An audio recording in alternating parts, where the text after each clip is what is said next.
My name is Renee, 31 years old. I was seated at the far end of my mother's dining table, the place where I'd quietly absorbed years of family conversations, judgments, and unsolicited advice. Today, though, the table felt like a stage, and I was the silent centerpiece, watching as my older sister, Victoria, added her practice signature to the final page of the transfer documents. The afternoon sun caught the diamonds on her bracelet, scattering little bursts of light across the polished wood surface as if the universe itself were applauding her victory. With a soft exhale of satisfaction, she set the pen down and pushed the papers toward me as though offering a gift instead of taking one. "There," she said, her voice sugar-coated but edged with something sharper. "All done. Your consulting business is now officially under my management." She paused, letting her words sink in, then added, "Don't worry, Renee, I'll take good care of it." My mother beamed at her, pride radiating so brightly it almost felt theatrical. "This is so generous of you, sweetheart, taking responsibility for your sister's struggling business. Not everyone would be so kind." Victoria smiled with the confidence of someone who had never been told no in her life. "Family helps family," she said, although her tone suggested she viewed the whole ordeal as heavy lifting that only she, the capable one, could handle. My brother Derek nodded in immediate agreement. "It makes sense. Renee's always been more creative, not really built for the business world." He gestured toward Victoria. "But she has the MBA, the network, the experience. This is the right move." Their words floated around me, each one settling onto my skin like dust. I'd heard versions of these judgments my entire life. Too emotional, too soft, too idealistic.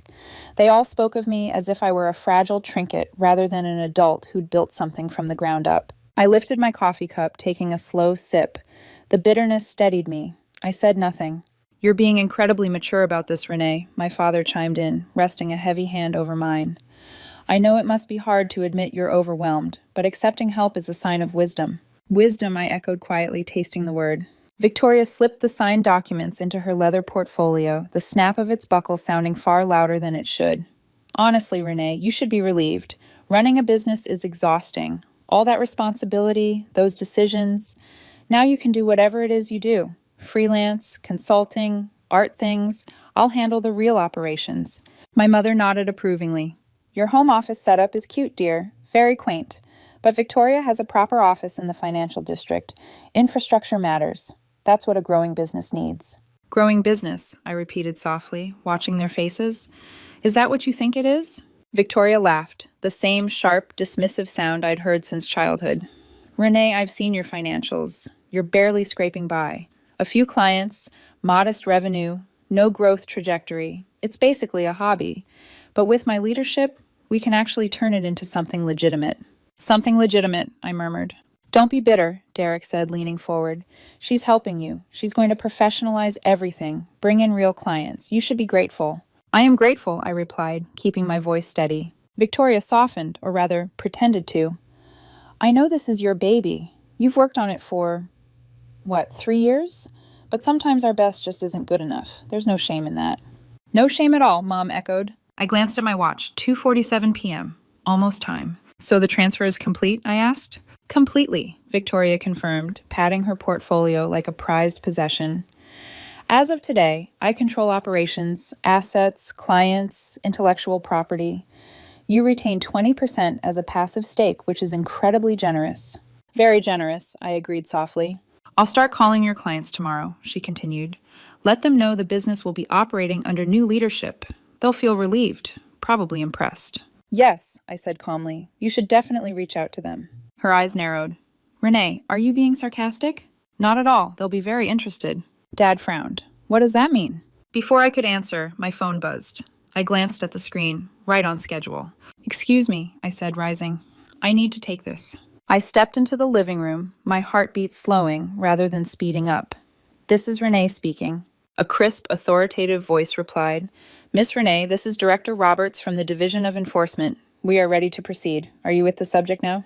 "Yes," I said. "We just completed the transfer." "Excellent. And she signed voluntarily? With full awareness that she is assuming control?" "Completely willingly," I confirmed. "She insisted, actually." A faint chuckle.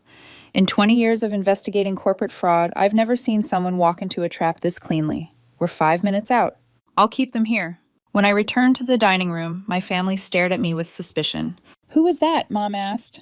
Work, I said simply. You don't have a business anymore, Victoria snapped. Remember? I took it over. Right, I said lightly.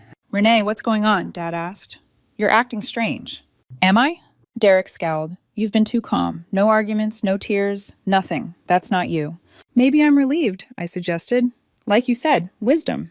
Victoria leaned forward. What aren't you telling us about the business? Oh, I said softly. You'll find out soon enough. The doorbell rang. Everyone froze. Expecting someone? Mom whispered. Yes, I said. That would be for Victoria. She shot to her feet. For me? I'm not expecting. You should answer the door, Mom. Confused, she opened it, revealing 4 individuals in dark suits, badges raised. Mrs. Chin, the woman said, we're looking for Victoria. Color drained from my sister's face. And that was the moment everything began to fall apart. Victoria didn't move at first. She stood frozen in the middle of the dining room, clutching her leather portfolio as if it could somehow shield her from what was unfolding. The agents stepped inside with calm authority, their presence instantly chilling. The space that had moments before been filled with smug confidence and hollow congratulations. I'm Director Sarah Roberts, the woman said evenly. These are Special Agents Williams, Park, and Thompson. We need to speak with Victoria regarding several matters, including corporate fraud, securities violations, and identity theft. My mother's hand flew to her mouth. Derek rose halfway out of his chair, eyes darting between me and the agents, as if unsure where the threat really was. What is this? He demanded. Some kind of mistake? It is not a mistake, Director Roberts replied. Victoria finally found her voice. Fraud? Identity theft? Are you insane? My sister's business is a tiny consulting firm. How could that possibly involve? It isn't a consulting firm, I said quietly. Silence fell again, sharp and absolute. What? My mother whispered. The business Victoria took over isn't what you think it is, I continued, stepping closer to the window as if distance might soften what was coming. It never was. Director Roberts nodded toward me. Miss Renee, perhaps you should explain to your family. They deserve to understand the context. I inhaled slowly. 3 years ago, Victoria attempted to steal one of my clients. A big one. She reached out behind my back and claimed she was my business partner, tried to reroute payments to an account only she controlled. That's a lie, Victoria snapped, but her voice trembled. It isn't, I said. The client reported everything. They found it strange you couldn't answer basic questions about the project. My father shook his head helplessly. Victoria wouldn't do that. She did, I cut in. And when I confronted her, she denied everything. Told me I was paranoid, that I couldn't handle competition, and all of you believed her. We had no reason not to, Derek said, though his conviction cracked around the edges. Exactly, I said. So I realized something important that day. If she was willing to try it once, she'd try it again. The dining room, with its polished wood and family photos lining the walls, suddenly felt like a courtroom. So, I continued, I built something she would come back for. A business that looked vulnerable, profitable, easy to steal, attractive to exactly the kind of person who thinks they're smarter than everyone else. A shell corporation with fabricated financials designed to draw in a thief. You set a trap, Derek said hollowly. I created documentation, I corrected. The fraud only becomes a crime when someone takes control of the fraudulent entity, and Victoria did that today, willingly. Director Roberts stepped forward. Your sister designed the shell legally. That is allowed. What is illegal is your intention, Miss Victoria, to use its fake revenue to secure loans and present the business as legitimate. We have evidence of preliminary loan applications you filed, relying on fabricated records. My mother swayed slightly. She sank into a chair as if her legs had given way. Loan applications? She whispered. Victoria, please tell me this isn't true. Victoria opened her mouth, but no words came. Her silence spoke louder than guilt. Special Agent Williams approached her. Miss Victoria, we need you to come with us for questioning. No, she burst out. You don't understand. She tricked me. She trapped me. Entrapment, Director Roberts said calmly, requires law enforcement pressure.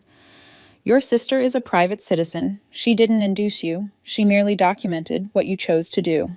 Renee, my father said, his voice breaking. How could you? How could she? I asked softly, looking at the sister who had spent years biting at my heels in the shadows. She tried to steal from me twice. The first time you didn't believe me. so I made sure the second time you wouldn't have a choice. Victoria's face twisted in disbelief and fury. You ruined my life. You tried to take mine, I said. I just let the truth catch up with you. Mom shook her head, tears streaming. This is tearing our family apart. It was already torn, I said. I just stopped pretending it wasn't. Special Agent Park placed a gentle but firm hand on Victoria's arm. We need to go now. Victoria clutched her portfolio like a lifeline. This isn't over, she hissed at me. I'll fix this. I'll explain everything. I nodded. You should, to your lawyer. As they began escorting her out, Director Roberts paused at the doorway. Miss Renee, we'll need you at our office tomorrow to provide full testimony. I'll be there, I said. You've done excellent work, she added. Not many can maintain a 3-year documentation strategy with this level of precision. My family stared at me as if seeing a stranger. When the door finally closed behind the agents, the house fell eerily quiet. My mother sobbed softly. Derek stood rigid, like he was holding himself together by force. My father looked at the table, at the empty spot where Victoria had signed her name, then at me. So, he said slowly, if that wasn't your business, then what do you actually do? I met his gaze without flinching. I investigate corporate fraud, I said. I help companies catch people like Victoria, and I'm very, very good at it. The silence that settled over the dining room after the agents left felt heavier than anything I had ever experienced in this house. It wasn't simply quiet, it was accusing, suffocating, charged with the knowledge that everything they had believed about me, about Victoria, about our family dynamic, had shattered in a single afternoon. My mother was the first to break. She pushed herself up from her chair, her body trembling, and pointed toward the hallway with a shaking finger. Get out, she whispered. I blinked. Mom! Get out of my house, she repeated, louder this time, her voice cracking under the strain. You did this. You trapped your own sister. You used us. You let us believe you were failing. You let us, her breath caught, participate in something horrible. How could you? I closed my eyes briefly. In some ways, I had been preparing for this moment for years. How could she steal from me? I replied quietly. How could she go behind my back? How could all of you believe her over me? How could none of you ask for the truth? We were trying to help you, my father said, but the words sounded fragile, stripped of the confidence he once wielded. No, I said. You were trying to help her story make sense. Derek stood abruptly. His chair scraped loudly across the floor, the sound of violent contrast to the emotional implosion happening around us. 3 years, he said, shaking his head in disbelief. You're telling me you pretended to have a failing business for 3 whole years just to set Victoria up? I lifted my shoulders slightly. I didn't have to pretend much. You all decided your version of me. I just didn't correct it. That's psychotic, Derek snapped. That's survival, I countered. My mother flinched as if the word physically struck her. I needed documentation, I continued. I needed proof, because the first time she tried to steal from me, you all told me I was overreacting. You believed her lies. You dismissed me without even asking to see the evidence I had. My father rubbed his forehead. And you recorded us? Your own family? I recorded myself, I corrected, in conversations with Victoria, and sometimes with all of you present. That's legal in this state and necessary. My mother's eyes widened in horror. Necessary? Necessary for what? To prove coercion, I said softly. Because that's what happened. You all spent months repeating her narrative, that I was incompetent, overwhelmed, incapable. You pressured me to hand over something that wasn't failing simply because she told you it was, yes. Derek's face flushed red. We were misinformed. That's different. No, I replied. You chose to believe her, every time. The weight of those words lingered in the air. My father opened his mouth, perhaps to defend himself again, but no sound came out. He simply sagged into a chair. You should leave, my mother said again, her voice raw. I nodded slowly. I will. I grabbed my bag from the side table, the familiar leather strap grounding me, as everything else seemed to tilt out of place. But before I go, I added softly, you should know something important. Victoria will face charges, real ones, federal ones. You'll likely be asked to testify. The things you said, the things she said, all of it is on record now. This isn't over. My mother's face crumpled. Please stop. Please just stop. But it was too late for stopping. It had been too late years ago. I walked out, closing the door gently behind me, despite the storm raging inside the house. The difference in air outside was startling. Cooler, cleaner, easier to breathe. For a moment, I just stood there on the porch, staring at the street where the agent's car had disappeared minutes earlier. My heart was steady, steadier than it should have been. In the car, I finally let out a long breath. The adrenaline was beginning to ebb, leaving clarity in its place. As I drove downtown to my real office building, a glass-fronted, understated suite 5 floors up, I felt myself slipping into a different version of me, the version my family had never cared to see. Inside, my assistant Jennifer looked up from her desk. She studied me for a moment, reading the exhaustion and steel beneath my calm exterior. "How did it go?" she asked. "Perfectly," I said, placing my bag down. "She signed everything. The pickup happened on schedule. She's in custody now." Jennifer exhaled a low whistle. 3 years, she murmured. "You really played the long game." "I had to," I said. "Fraud cases need airtight documentation, and I needed to be sure she'd try it again. 1 attempt could be excused as confusion. 2, with evidence, that's a pattern." "And your family?" she asked gently. "They're angry," I said. "Confused, hurt, and they think I'm a monster." Jennifer's brow furrowed. "Does that bother you?" I paused. "It bothers me that they still can't see what she did. It bothers me that even now they're looking at me instead of her." My phone buzzed repeatedly. Calls, texts, notifications lighting up like a warning beacon. I ignored them until one name flashed that made me freeze. "Victoria's lawyer," I answered. "Miss Renee," the voice said smoothly.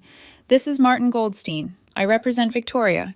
I'd like to discuss the possibility of resolving this matter privately within the family." I almost laughed. "There is no private resolution to federal fraud," I said. "She committed crimes." "Your sister is remorseful," he insisted. "Surely—" "No," I cut in. "Criminal intent doesn't vanish because she regrets getting caught." He sighed. "You know this is going to destroy her life." "She tried to destroy mine twice," I replied. "And she nearly succeeded both times." I hung up. Jennifer watched me quietly. "They're not going to understand, you know." "Probably not," I said. "But that's not why I'm doing this." She nodded slowly. "So why?" I leaned back in my chair, looking at the wall of case files. 17 folders, each representing a company I'd helped, a fraudster I'd exposed, a pattern I'd broken. "Because someone has to teach her that consequences exist," I said, "and apparently that someone is me." The office felt unusually still after Jennifer left for the day.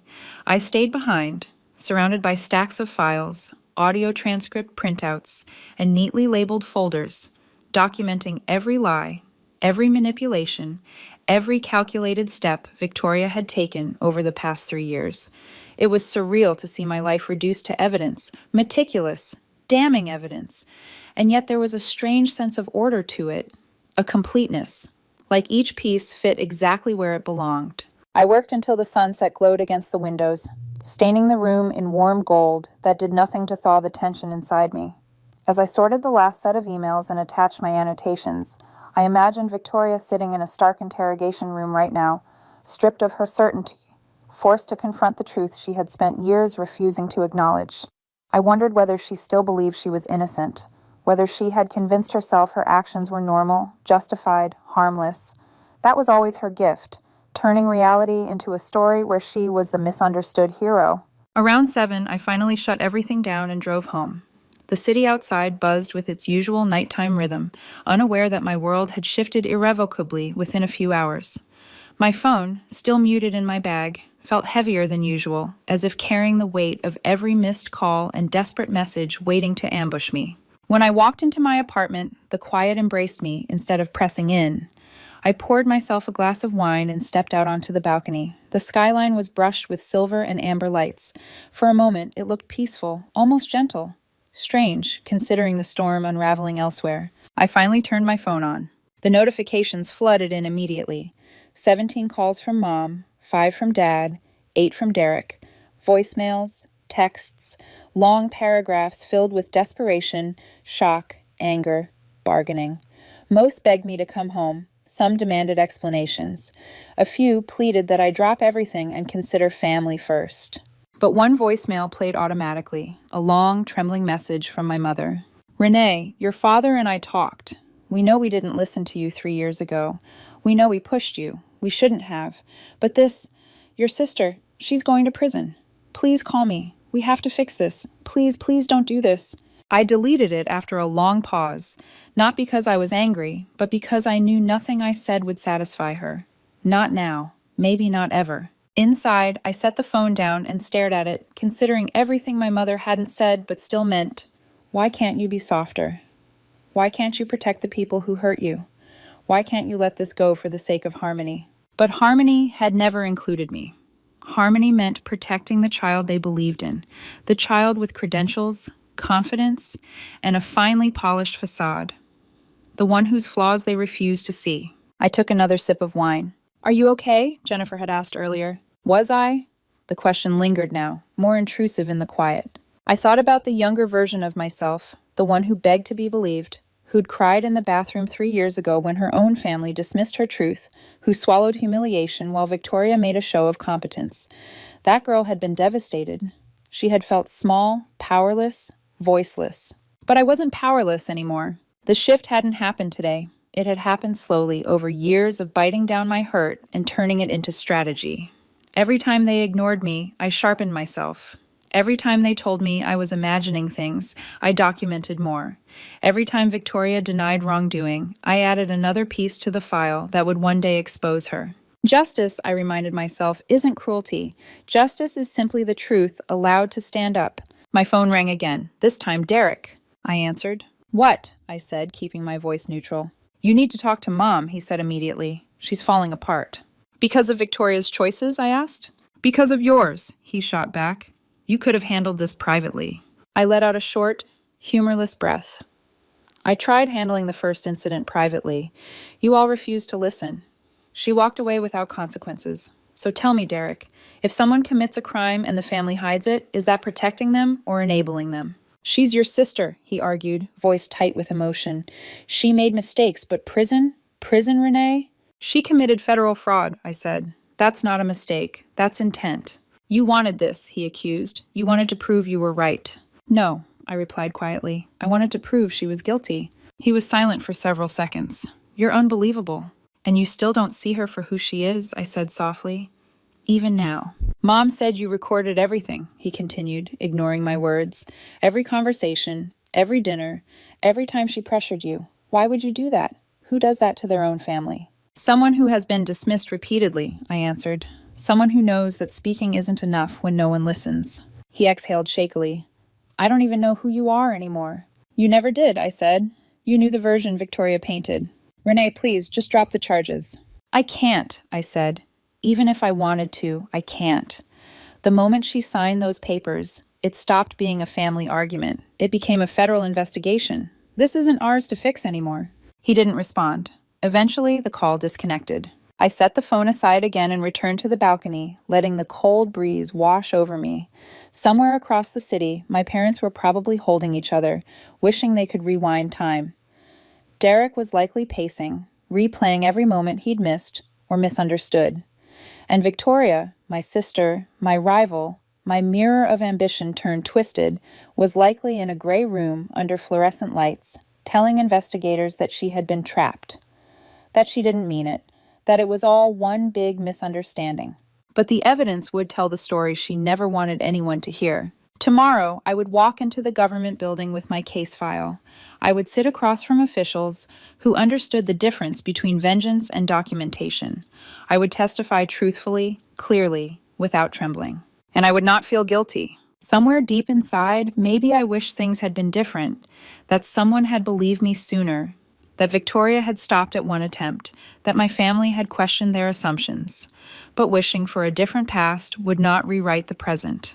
Consequences were already moving, and I was done being the one who carried all the hurt so others could stay comfortable. I lifted my glass slightly as if toasting the night, to honesty, to accountability, to the version of myself I had finally allowed to exist. I took a final sip and whispered to the empty balcony, "This is justice.